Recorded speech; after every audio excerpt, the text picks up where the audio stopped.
आमच्या इकडे ना 2 दिवसापूर्वी खूपच असा मुसळधार पाऊस झाला आणि बरं का इतका पाऊस झाला ना, एवढं आभाळ भरलं होतं ना, तुम्ही बघत असाल पूर्ण काळं काळं झालं होतं. जिकडं नजर जाईल ना तिकडं सगळं काळं काळं झालं होतं. आणि काय झालं 4चा टायमिंगच होता आणि तेव्हा मला आपल्या शेडवर जायला लागतं ना, आपली कोंबड्यांची पोल्ट्री गावरान कोंबड्यांची. आणि म्हटलं मग नाही गेलं तर कसं चालं, म्हणून मी आणि दाद्या काय एवढ्या वारं सुटलं होतं, इतका पाऊस भरला होता. आम्ही दोघं पण त्यावेळी शेतावर गेलो. म्हटलं चला बघू, आपल्या कोंबड्यांना खाणं बिणं टाकू द्या. आणि तिथे एक गाय आणि एक बैलसुद्धा आहे. म्हणलं त्यांना सुद्धा पाणी दाखवलं पाहिजे आणि त्यांची पण सोय केली पाहिजे, कारण डोंगरापाशी आपली शेतं आहे.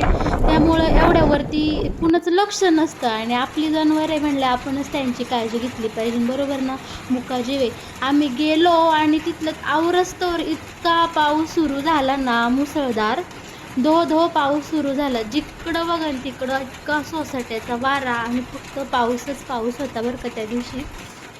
मग आम्ही काय केलं, तिथं शेडमध्ये जाऊन थांबलं दोघंजणही आणि थोडंसं शूट घेत होतं. म्हटलं बघू इकडं बघा डोंगरापासून सगळं पांढरं पांढरं झालं होतं आणि सगळी शेतं ओली ओली झाली होती आणि भूक पण लागली होती कामं करून, इतकं धावपळ करून. मग काय बिस्किट होते आमच्याजवळ दोघांजवळ, छान आहे तर म्हणलं चला बिस्किटच एन्जॉय करू पावसामध्ये. इकडे मी पण बिस्किट खात होते. नाद्याला पण बोलले तू पण ये खा, पण त्याने मोनेको बिस्किट पुडा घेत आणला होता, तो फोडला. त्याने खाल्लं, मी पण खाल्लं. मग आम्ही दोघांनी छान असं पावसाने बिस्किट एन्जॉय केलं, कारण छाता नव्हता आमच्याकडे तेव्हा तिथे. आणि बघताय ना इतका असा धूरच पडत होता जणू पावसाचा. तुम्हाला दिसत असेल इथं थोडं थोडं काही ना बघा, इतका पाऊस झाला त्या दिवशी. आणि बरं का या पावसामुळे ना आपल्या कोंबड्यांचं लयच हाल झालं बरं का, कारण आपल्या पोल्ट्रीला हे नाही आहे ना, म्हणजे लोखंडाची जाळी मारलेली पण दुसरा कागद अजून लावला नाही, कारण काम पूर्ण नाही आहे आपल्या पोल्ट्रीचं. आणि त्या तारातनं म्हणजे त्या जाळीतनं सगळं पाणी आतमध्ये आलं. तुम्ही बघा इथं बघत असाल, इकडून पावसाचा जोर होता, डोंगराच्या साईडनी सगळं पाणी आतमध्ये आलं. सगळ्या कोंबड्या आहे ना माझ्या अशा भिजल्या होत्या आणि अक्षरशः त्यांना थंडीच वाजायला लागली असेल, कुडकुडत होत्या. हे बघताय ना एवढा मुसळधार पाऊस झाला ना, फार इकडं शेतं तुंबली होती सगळी आजूबाजूची. इकडं बघा कोंबड्या गारटल्या त्या माझ्या, काही इलाजच नव्हता तिकडं. मग इकडं बघा सगळे शेतं तुंबली होती. भरपूर पाऊस झाला, आम्हाला सुद्धा जरा भीतीच वाटायला लागली होती आता दोघांना पण, दादाला आणि मला, की इतका पाऊस पडतोय आणि हा थांबतोय का नाही, आम्ही किती वेळी इथं अडकून राहतोय काय माहिती आता. पण काय आता जाऊ दे म्हणलं, जनावरांसाठी आम्ही आलो. आम्हाला माहिती होतं बरं का पाऊस होणार, कारण आभाळाचं एवढं निघालं होतं ना, ते दिसतच होतं.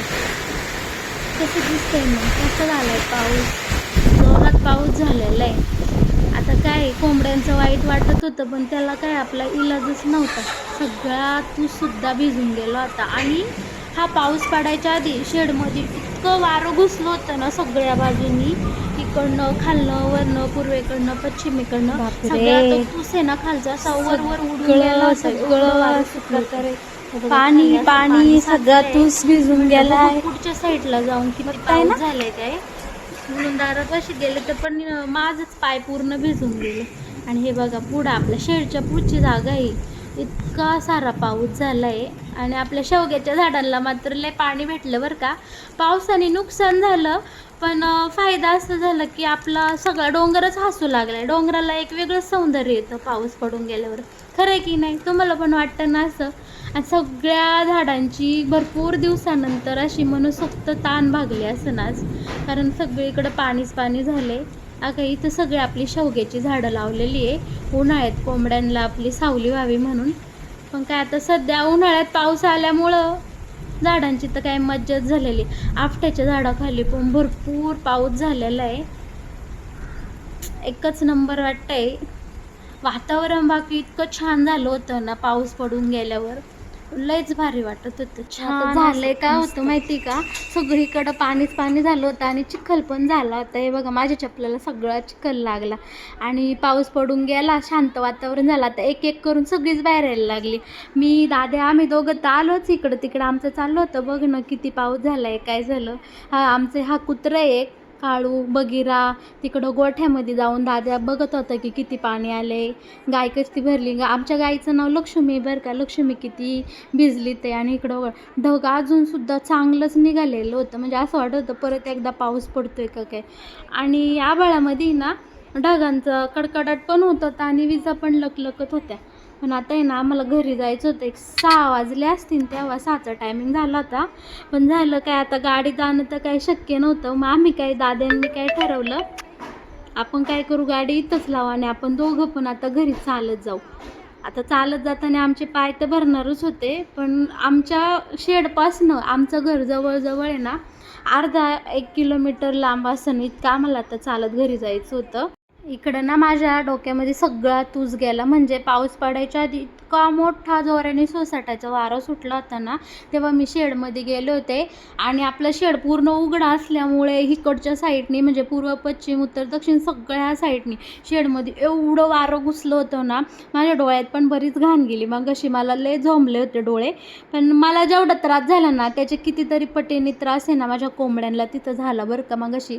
कारण वाऱ्यामुळे सुद्धा त्यांना खूप त्रास झाला. आणि पावसाने तर काय बिचाऱ्या भिजूनच गेल्या. त्यांना इतकी थंडी वाजत असेल ना. आता आपण माणूस म्हणजे बोलून सांगतो की मला दुखलं, मला हे झालं, तर मुकाजीव कुणापाशी बोलणार. त्याची काळजी कसं आहे आपणच घेतली पाहिजे.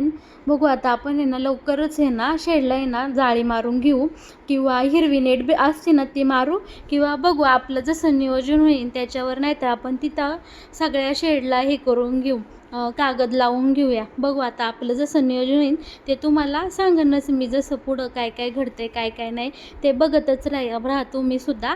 त्यासाठी ना तुम्ही आपल्या चॅनलला सबस्क्राईब करा. आपल्या चॅनलचं नाव आहे वाव रोशनी. आणि हो, आपल्या व्हिडिओला लाईक करायला अजिबात विसरू नका बरं का. चला मग बाय. आता आपण घरी चाललेलो आहे. आणि हा बघा दादा कसं चाललंय माझ्या पुढं.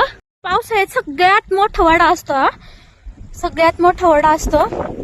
आणि तुम्हाला दाखवते मी, हे बघा कसं पाणी व्हायला लागलं अक्षरशः त्या पावसाने ना, पाणी व्हायला लागले हे बघा.